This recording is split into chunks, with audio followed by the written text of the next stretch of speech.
오늘도 썰튜쇼를 찾아주셔서 감사합니다. 여러분의 구독과 좋아요는 영상 제작에 큰 힘이 됩니다. 구독과 좋아요 부탁드려요.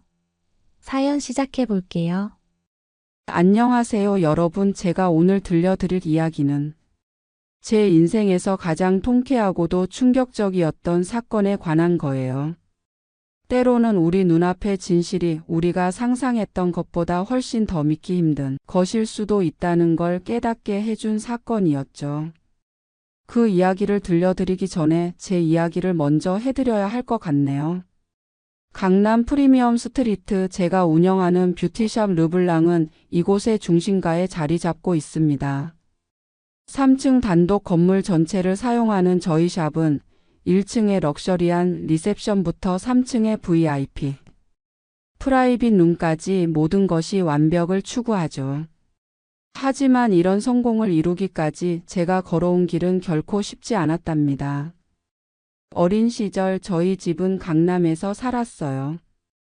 아버님은 기업 부사장이셨고 어머님은 강남에서 손꼽히는 소아과 원장이셨죠.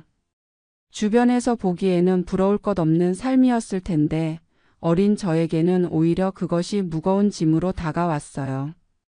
지연아, 내가 가진 것들이 전부 내 것이 아니란다. 그저 잠시 빌린 거라 생각해. 그러니 겸손하게, 하지만 당당하게 살아가렴.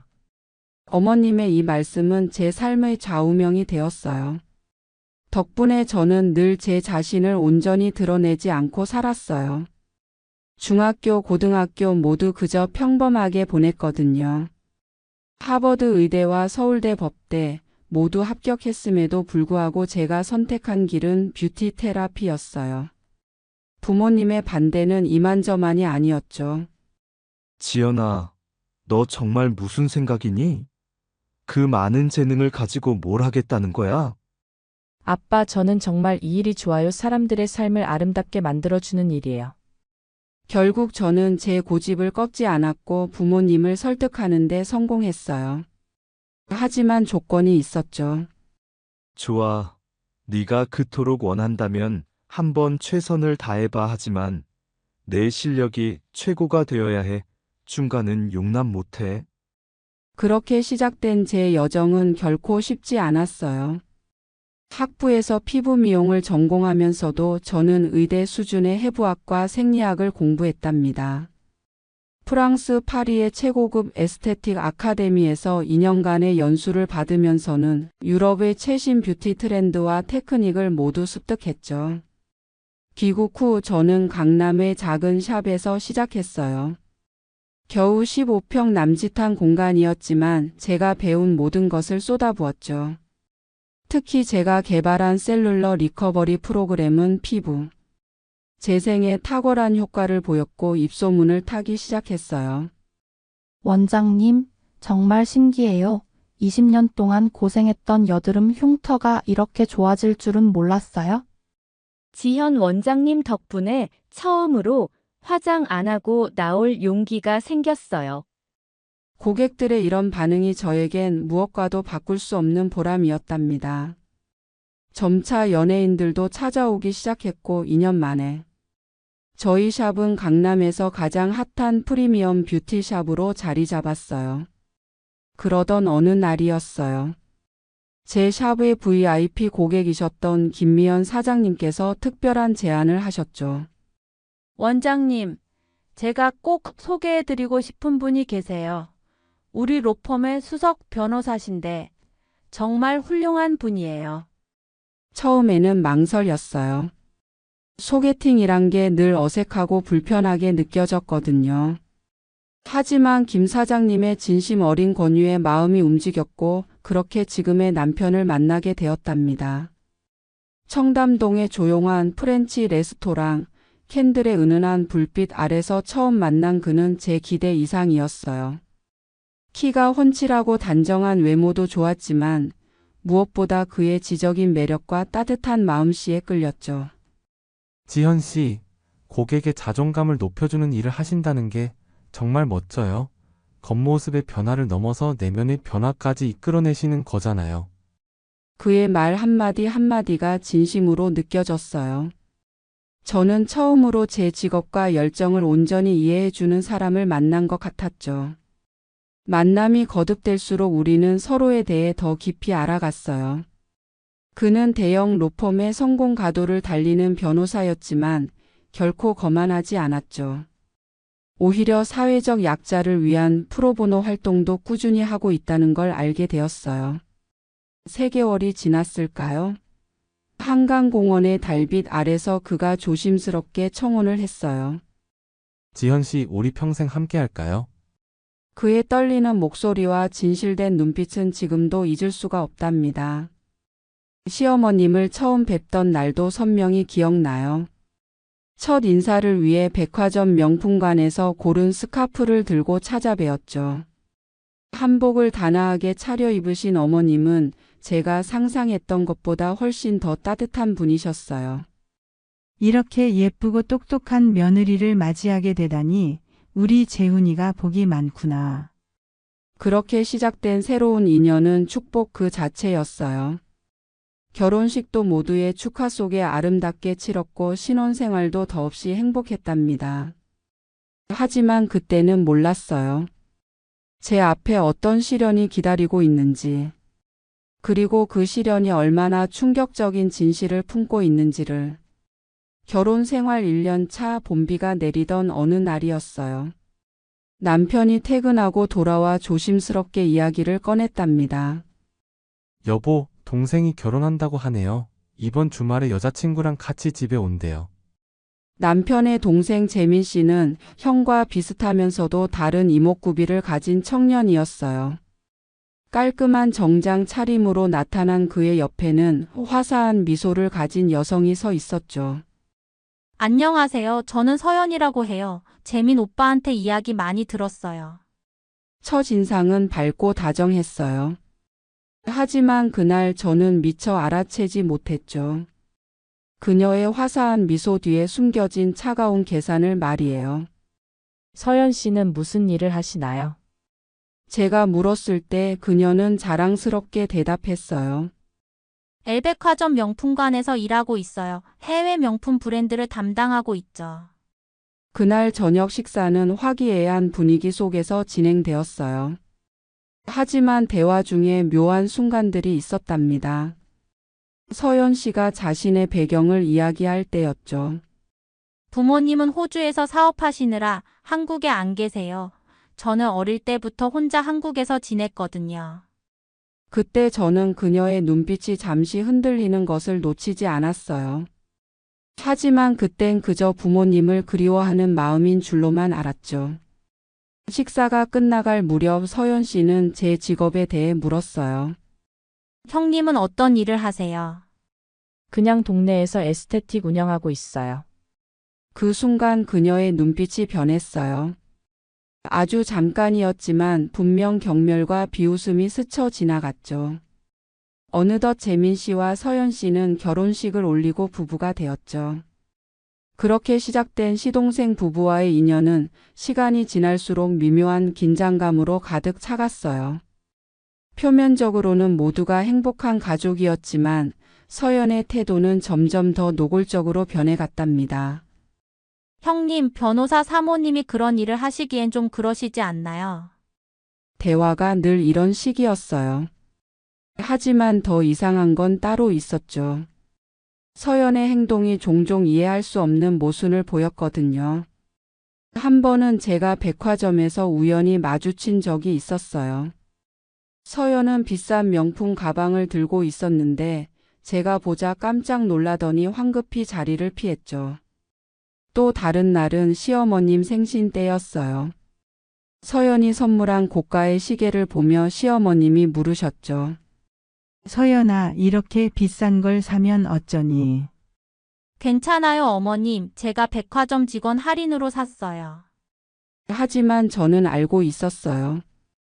그 브랜드는 직원 할인이 적용되지 않는다는 걸. 가장 이상했던 건 동서가 점점 외출이 잦아지고 밤늦게 퇴근하는 일이 빈번하더라고요. 형님, 제가 호주에서 자란 친구들이랑 만나느라 좀 늦었어요. 그럴 때마다 그녀의 목소리에는 미묘한 떨림이 있었어요. 그리고 가끔 낯선 향수 냄새가 희미하게 느껴지기도 했죠. 하지만 저는 침묵했어요.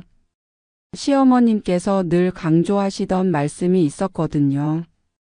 지연아, 내가 며느리로서 더 크게 품어주렴. 서연이도 아직 어리니까.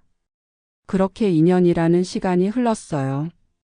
표면적으로는 평화로워 보였지만 서연의 행동은 점점 더 수상해져만 갔어요. 그렇게 어느 날 시어머님의 환갑을 앞두고 특별한 선물을 준비하기 위해 백화점 명품관을 찾았어요. 스카프를 구경하고 있는데 갑자기 차가운 목소리가 들려왔죠.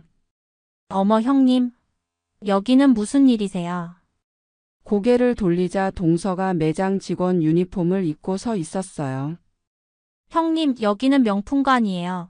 시장이 아니라고요. 이런 곳에서 파는 물건들은 형님 수준으로는 감당하기 힘들 텐데. 동서의 말투에는 노골적인 무시가 담겨 있었어요. 주변의 다른 고객들도 이 상황을 지켜보고 있었죠. 쫓겨나기 전에 그냥 가시는 게 좋을 것 같아요. 여기는 형님 같은 분들이 오실 만한 곳이 아니니까요. 그때였어요. 무슨 일입니까? 깊이 있는 중후한 목소리가 들려왔어요. 점장이었어요. 아, 점장님, 이 손님이 우리 매장 분위기를. 동서가 재빨리 말을 이으려는데 점장이 90도로 인사하며 동서를 꾸짖기 시작했어요. 지연 원장님 오랜만에 오셨네요. 죄송합니다. 서연 씨 지금 이게 무슨 상황이죠? 이분은 저희 백화점 VIP 고객이세요. 당장 사과드리세요. 동서의 얼굴이 순간 하얗게 변했어요. 뭐라고요? 이분이 바로 지연 원장님이세요. 작년 한 해 구매액만 10억이 넘는 저희 백화점 최상위 VIP 고객이시고 이번 시즌 프리뷰 행사에도 특별 초청된 분이신데 지금 뭐 하는 짓인가요? 점장님의 표정이 순간 굳어졌어요. 그때 이 상황을 지켜보던 VIP 라운지 담당자님이 다가왔어요. 서연 직원, 당신 지금 무슨 짓을 한 거죠? 저분이 누구신 줄 알고 그런 무례한. 죄송합니다. 동서는 어쩔 줄 몰라 연신 죄송하다는 말만 했어요. 원장님 정말 죄송합니다. VIP 라운지 담당자님이 저에게 깊이 고개를 숙였어요. 이런 무례한 직원을 두어 대단히 죄송합니다. 이 직원은 바로 인사조치하도록 하겠습니다. 동서는 이제 완전히 얼어붙은 듯 했어요. 그동안의 오만한 태도는 온데간데 없이 사라지고 겁에 질린 표정으로 계속 고개를 숙이며 사과를 반복했죠. 형님, 아니 고객님, 저는 정말 몰랐어요. 죄송합니다. 하지만 이것은 시작에 불과했어요. 그날 이후 서연에 숨겨진 비밀들이 하나둘씩 드러나기 시작했거든요. 어느 주말 오후 제가 친구와 강남의 한 카페에 있을 때였어요. 창가 자리에 앉아 이야기를 나누고 있는데 건너편 거리에서 낯익은 모습이 보였어요. 출근한다며 나간 동서가 한 남자의 팔짱을 끼고 걸어가고 있었어요. 설마 하는 생각과 함께 제 눈을 의심할 수밖에 없었어요. 동서의 이중 생활이 밝혀진 건 그로부터 며칠 뒤였어요.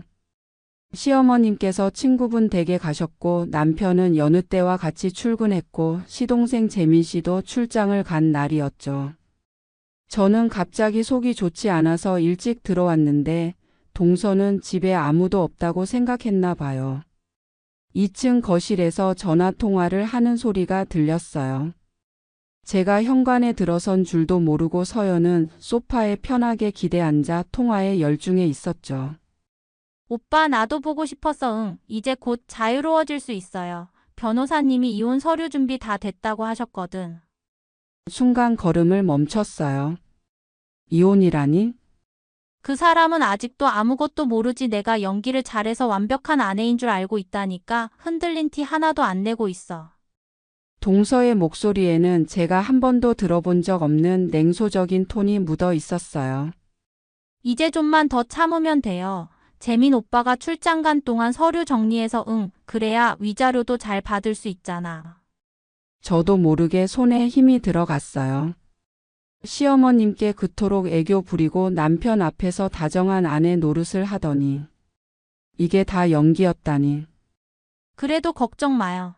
오빠 난 오빠만 사랑해. 재민 오빠는 그냥 내가 더 나은 삶을 살기 위한 징검다리였을 뿐이야. 이제 와서 보니까 집안도 별거 없더라고. 응, 맞아요. 형님은 동네 피부관리실이나 하는 아줌마인 줄 알았는데 그렇게 큰 샵을 운영하고 있는 줄은 몰랐지. 그럼 뭐해요. 시어머니도 답답하고 정말 숨막혀 죽는 줄 알았어. 내가 이런 집안에서 살아야 한다니. 비웃음 섞인 그녀의 말에 가슴이 철렁 내려앉았어요. 오빠가 얼마나 대단한 사람인데 재민 오빠랑은 비교도 안 되지. 난 오빠의 능력까지도 사랑해. 잠시 상대방의 말을 듣더니 서연이 깔깔 웃었어요. 와, 대박. 30억이나 돼. 역시 우리 오빠가 최고야. 이제 곧 오빠랑 결혼하면 되는 거잖아. 그날만 기다리고 있어. 전화를 끊은 서연은 소파에 편하게 누워 다리를 흔들며 다른 번호로 전화를 걸었어요. 여보세요, 재민 오빠. 잘 도착했어요. 네, 저도 오빠 많이 보고 싶어요. 집에서 잘 있을게요. 사랑해요. 전화를 끊자마자 서연은 얼굴을 찌푸렸어요. 아휴, 진짜 징글징글해. 이제 곧 끝이야. 그리고는 휴대폰을 들여다보며 웃음을 지었죠. 민우 오빠, 조금만 더 기다려요. 우리 곧 행복해질 수 있어. 저는 그 자리에 얼어붙은 채로 서 있을 수밖에 없었어요. 방금 들은 모든 게 현실이라는 게 믿기지 않았거든요. 얼마나 많은 거짓말을 얼마나 완벽하게 해왔던 걸까. 그날 이후로 동서의 행동이 전부 다르게 보이기 시작했어요. 시어머님께 애교 부리는 모습, 남편을 반기는 모습, 심지어 백화점 사건이 있은 뒤부터 저에게 깍듯이 하는 모습까지도. 모든 게 완벽한 연기였던 거예요. 주말마다 있다던 스터디 모임, 친구들과의 약속, 자기계발 수업. 그 모든 시간 동안 그녀는 민우라는 남자와 만나고 있었던 거죠. 호기심에 며칠을 지켜보니 그들의 만남이 포착됐어요. 강남의 고급 레스토랑에서 데이트를 즐기고 특급 호텔 라운지에서 시간을 보내고 서연은 마치 오래된 연인처럼 자연스럽게 그의 품에 안겨 있었죠. 서연아, 이혼 절차는 잘 진행되고 있어? 네, 오빠 곧 끝날 거예요. 변호사님이 이번 달 안으로 정리될 거라고 하셨어요. 민우라는 그 남자는 동서가 이혼 진행 중인 여자라고 알고 있었어요. 동서는 그 남자에게조차도 엄청난 거짓말을 하고 있었던 거죠. 더 충격적인 사실은 따로 있었어요. 호주에 있다던 동서의 부모님에 대한 이야기도 모두 거짓이었다는 걸 알게 된 거예요. 그 아주머니를 처음 본 건 늦가을의 어느 저녁이었어요. 평소처럼 퇴근하고 집으로 돌아오는데 우리 집 앞에서 누군가가 서성이고 있더라고요. 허름한 차림의 아주머니가 불안한 듯 이리저리 걸음을 옮기고 계셨죠. 처음에는 그냥 지나쳤어요. 하지만 그 다음 날도 매일 같은 시간에 그 아주머니가 우리 집 앞을 서성이는 게 보였어요. 때로는 멀리서 우리 집을 바라보기만 하다 가시고 어떤 날은 현관 앞까지 와서 한참을 서 계시다가 가셨죠. 일주일 정도가 지났을까요? 그날따라 유난히 쌀쌀한 바람이 불었어요. 아주머니는 얇은 가디건 하나만 걸치신 채 추위에 떨고 계셨죠. 저기 며칠 동안 저의 집 앞을 서성이시던데 혹시 누구를 찾으시나요?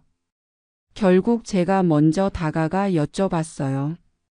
아주머니는 깜짝 놀라신 듯 저를 바라보셨어요. 눈가에 눈물이 고여 있었죠. 혹시 이서연이 여기 살고 있나요? 순간 등줄기가 서늘해졌어요. 서연이라니. 서연이요?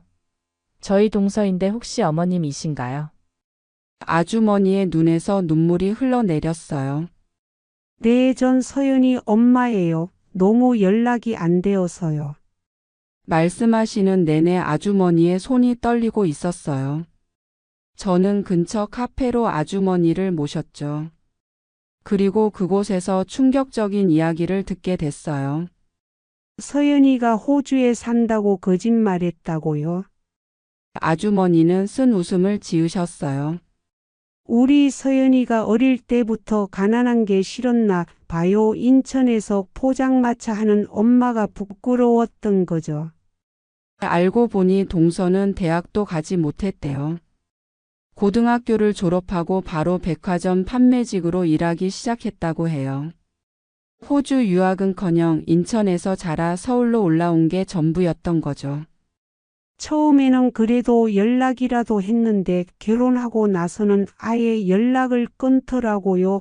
제가 찾아가면 창피하다고 아무리 연락을 해도 받질 않았어요. 서연의 거짓말이 하나둘씩 밝혀지기 시작했어요. 그때 제 휴대폰이 울렸습니다.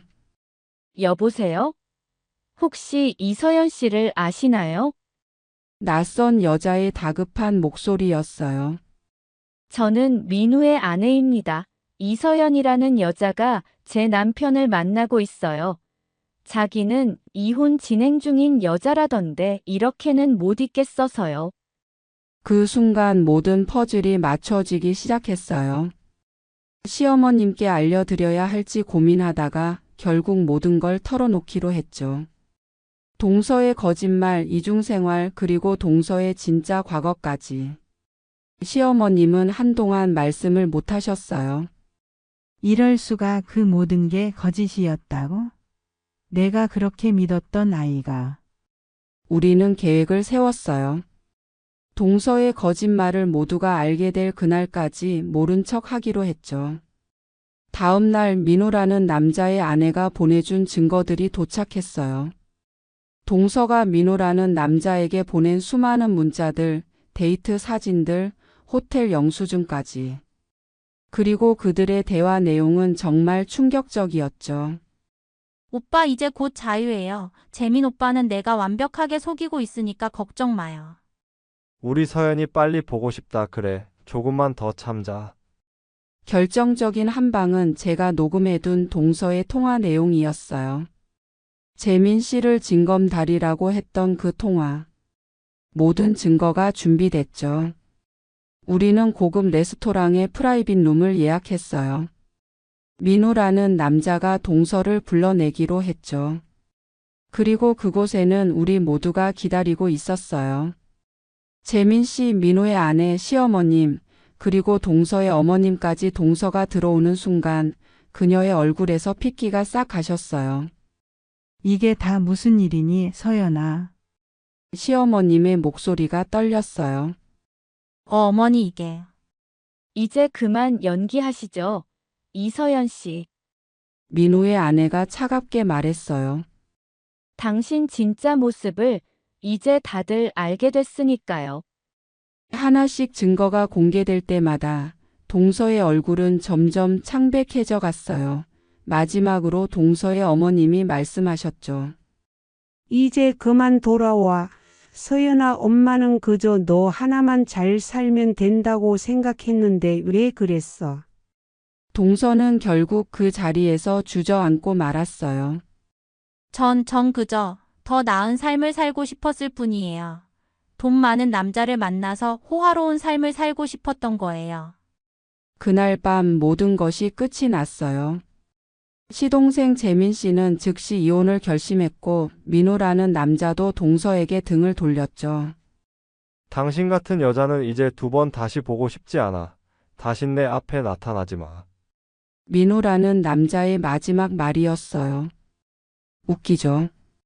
본인도 아내를 두고 바람을 피운 거면서 동서만 나무라는 꼴이 기가 차더라고요. 제가 보기엔 둘이 똑같은데 말이에요. 결국 동서는 모든 것을 잃었어요. 완벽한 이중생활로 만들어 놓은 거짓말에 성이 순식간에 무너져 버린 거죠. 그렇게 버림받은 동서는 인천 어머님의 포장마차로 돌아갔다고 해요. 얼마 전에 동서 어머님께 연락이 왔었어요. 원장님, 서연이가 요즘 포장마차에서 일하면서 많이 달라졌어요. 예전에 교만했던 모습은 찾아볼 수 없네요. 이제야 진짜 제 딸을 찾은 것 같아요. 동서의 어머님은 이제 웃으실 수 있게 되신 것 같아요. 시어머님도 한시름 놓으셨고요. 재민 씨도 좋은 인연을 만나 새로운 시작을 준비하고 있고요. 여러분, 이번 일을 통해 한 가지 깨달은 게 있어요. 겉으로 보이는 화려함이나 남을 깔보는 오만한 태도 뒤에는 때론 이렇게 추하고 슬픈 진실이 숨어 있을 수 있다는 거예요. 정말 대단한 사람은 자신의 모습을 있는 그대로 사랑할 줄 아는 사람이 아닐까 생각이 드네요. 제 이야기는 여기까지입니다. 들어주셔서 감사해요. 오늘의 사연 재밌게 보셨다면 구독과 좋아요 부탁드려요. 감사합니다.